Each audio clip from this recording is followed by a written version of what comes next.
Alhamdulillah. Nous remercions Allah subhanahu wa ta'ala pour sa grâce infinie sur nous. Cette grâce que nous ne saurions dénombrer. Et nous faisons la prière sur le sceau des messagers, sur sa noble famille, sur ses vertueux compagnons et ceux et celles qui les emboîteront de pas jusqu'au jour de la résurrection. Nous sommes à l'approche du mois béni de Ramadan. La thématique de ce sermon, c'est comment devons-nous accueillir le mois de Ramadan. Ce mois béni qui arrive à grands pas. Comment est-ce que nous devons l'accueillir? Quels sont les préparatifs que nous devons mettre en place afin de mieux accueillir ce mois-là comme il se doit?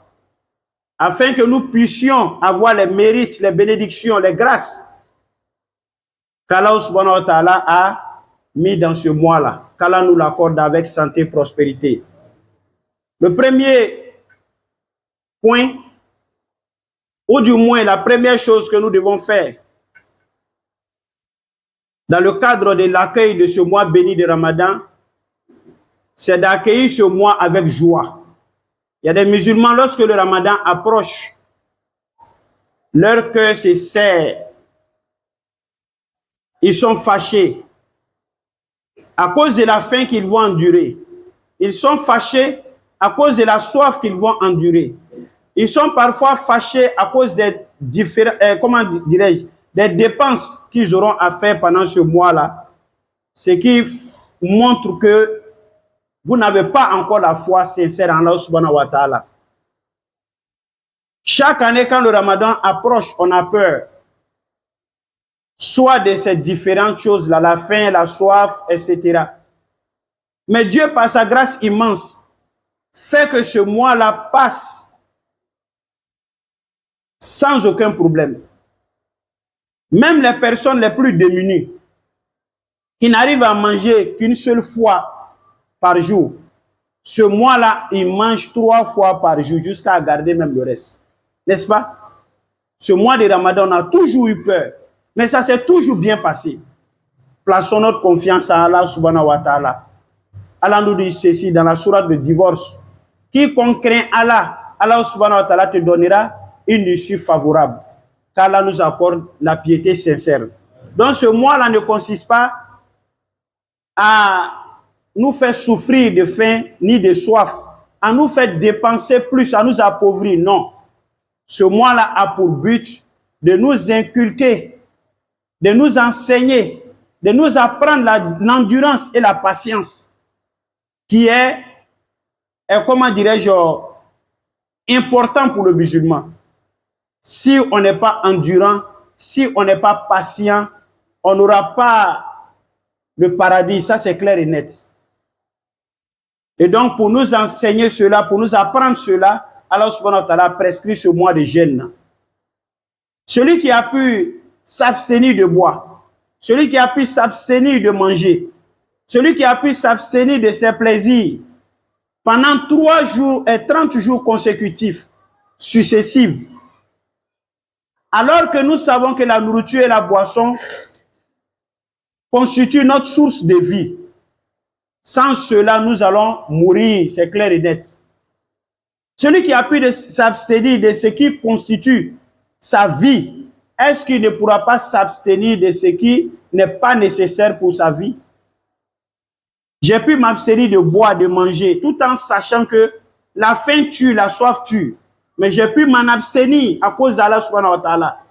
Et quand le Ramadan va passer, est-ce que m'abstenir de faire la fornication me serait difficile? Non. M'abstenir de boire l'alcool, ce serait difficile? Non. Parce que ce n'est pas une source de vie. Ma vie ne dépend pas de l'alcool. Ma vie ne dépend pas de la fornication. Qu'Allah subhanahu wa ta'ala nous facilite cela. Donc, en un mot, le jeûne nous a été prescrit pour qu'on ait la piété, pour qu'on soit endurant. Comment devons-nous l'accueillir? Nous devons l'accueillir avec repentance sincère.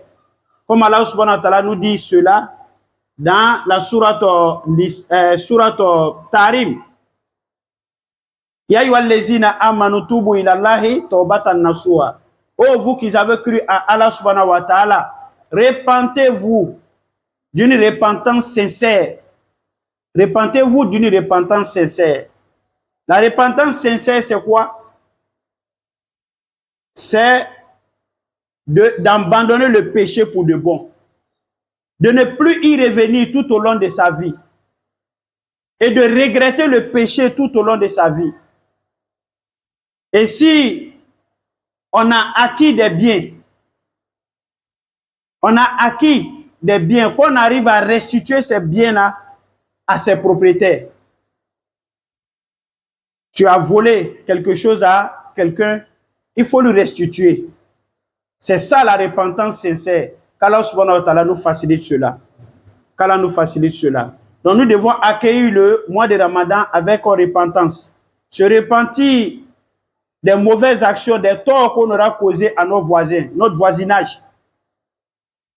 Se repentir des torts qu'on aura causés à nos frères, nos parents, nos collègues de travail, nos pères et nos mamans, Inch'Allah. Qu'Allah nous facilite cela. Et donc, chers frères et sœurs en islam, il faut que nous soyons contents de l'arrivée du mois de Ramadan. Parce que quand on est content, les difficultés liées au mois de Ramadan, nous n'allons pas sentir ces difficultés-là. On ne va pas sentir ces difficultés-là. Mais si on est stressé du fait que le mois de Ramadan approche, et tout nous sera difficile. Tout nous sera difficile. Qu'Allah nous donne la bonne compréhension. Et donc, pendant ce mois béni, voilà des actions que nous devons poser. Je vais terminer par là. La première action, c'est de lire le Coran. C'est regrettable de voir certains musulmans à l'âge de 40 ans ou plus, ils n'arrivent pas à lire le Coran, prétextant que la lecture du Coran est complexe, l'alphabet arabe est complexe, c'est faux et c'est archi faux. Quelqu'un qui peut lire le français peut lire le Coran, c'est clair et net. Moi, j'ai appris l'alphabet arabe en moins de 30 jours. J'ai appris l'alphabet arabe en moins de 30 jours.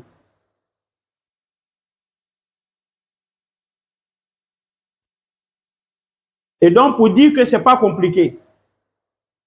Mais, comment comprendre quelqu'un qui sait tout de la politique? Il sait tout du football. Il a toutes les informations précises sur les artistes. Il maîtrise ces choses-là par cœur, les dates, les lieux, les événements. Et qui n'arrive pas à lire le Saint-Coran. Ce n'est pas un péché, soyons clairs, mais ça ne présente pas bien pour un bon musulman. Quand tu vas à la Mecque, trouver des enfants en train de lire le Coran dans la Kaaba, que toi tu n'arrives pas à lire le Coran, c'est vraiment regrettable. Je me rappelle comme ça, ma grand-mère, quand elle a quitté la Mecque, c'est le regret qu'elle a eu toute sa vie, que pourquoi elle n'arrive pas à lire, elle n'a pas pu apprendre le Coran avant d'aller à la Mecque. Lire le Coran, les mérites sont énormes, ça se multiplie pendant ce mois-là. Qu'Allah nous facilite cela. Et donc, la deuxième action que nous devons poser pendant ce mois-là, c'est les zikrs. De beaucoup faire des zikrs. D'éviter des causeries inutiles. De s'éloigner un temps soit peu de notre téléphone. De mettre un peu à côté le téléphone, qui est un destructeur par excellence.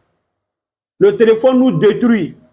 Parce qu'il nous arrache la chose la plus importante. C'est quoi? C'est le temps. C'est le temps. La chose la plus importante dans la vie d'un homme, c'est le temps. Celui qui sait gérer son temps, celui qui a la notion du temps, wallahi billah, il peut faire dans 30 ans de vie ce que toi, tu n'arriveras pas à faire dans tes 100 ans, wallahi. Le temps est très important. S'éloigner de son téléphone, se concentrer sur les zikrs. Fréquenter la mosquée pour écouter les tafsirs. Pour parfois faire des zikrs si possible, pour lire le Coran. Les grains, les causeries inutiles s'en éloigner. La itikaf pendant les 10 derniers jours du mois de Ramadan. La umrah si on en a la possibilité. Faire le monde pendant le mois de Ramadan. Faire beaucoup de, poser des actions de bienfaisance. Être généreux envers les nécessités, les gens qui ont besoin. Commencer par nos parents, notre famille. Et je tiens à souligner cela. Il y a des musulmans qui, pendant le mois de Ramadan, ils dépensent des millions il pose des bonnes actions. Mais ce musulman-là a dans sa famille des personnes nécessiteuses. Des personnes qui vivent dans des conditions déplorables. Il abandonne ses frères. Il vient donner à l'imam. En tant lui-même, il a des imams dans sa famille. Il a des érudits dans sa famille, mais il n'est pas prêt pour les donner. Ces gens d'actions sont vaines. Je tiens à vous souligner. Ça n'a pas de récompense. Tu ne peux pas laisser ton frère en train de souffrir, qui qu'il soit, et puis aller donner la zakat, aller faire les bonnes actions dans les mosquées. On va parler bien de toi, c'est zéro. Je tiens à souligner cela. Donc, faisons de bonnes actions. Préparons, comment on appelle ça? Préparons la nourriture pour envoyer à la mosquée, pour aider les musulmans à rompre le jeûne dans de bonnes conditions. Qu'Allah subhanahu wa ta'ala nous donne beaucoup de ramadan. Qu'Allah exauce nos vœux. Face à Allah, que nous soyons des musulmans pieux et sincères. Nous sommes dans un monde qui est, comment dirais-je, tiraillé de part et d'autre par les puissances. Face à Allah, que la sagesse habite les dirigeants des puissances. Vraiment, qu'Allah nous épargne d'une troisième guerre mondiale. Parce que c'est ce qui se dessine à l'horizon. Qu'Allah nous en préserve. Allahumma rabbana hab lana min azwajina wa zurriyyatina qurrata a'yunin waj'alna lil muttaqina imam. Subhana rabbika rabbil izzati amma yasifun wa akhiru da'wana alhamdulillahi rabbil alamin. Qum ila salati yarhamni wa yarhamukumullah.